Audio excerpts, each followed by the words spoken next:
তোমার জীবনে তখনই পরিবর্তন আসবে যখন তুমি তোমার মানসিকতা বদলাবে। আর মানসিকতা বদলাতে গেলে কিছু নিয়ম মানতে হবে। এক, এক্সপ্লানেশন করা ছেড়ে দাও। সবাইকে সব কিছু বুঝিয়ে বলার দরকার নেই।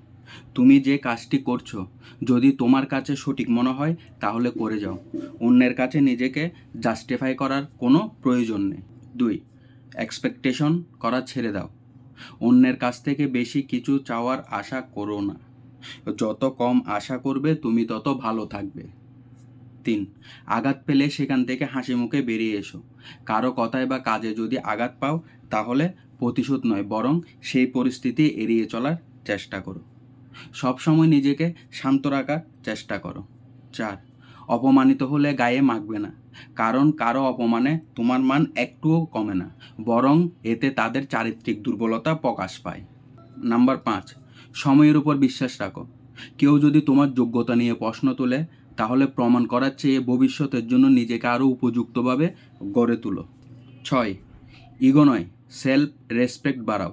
তুমি যদি নিজেকে নিজে রেসপেক্ট না করো তাহলে অন্য কারো কাছ থেকে রেসপেক্ট পাওয়ার আশা ছেড়ে দাও। এই নিয়মগুলো মেনে চললে দেখবে তোমার জীবন আপনা আপনি বদলে গেছে। আর এই ভিডিওটা ভালো লাগলে অবশ্যই একটি লাইক করো আর কমেন্ট করতে ভুলো না।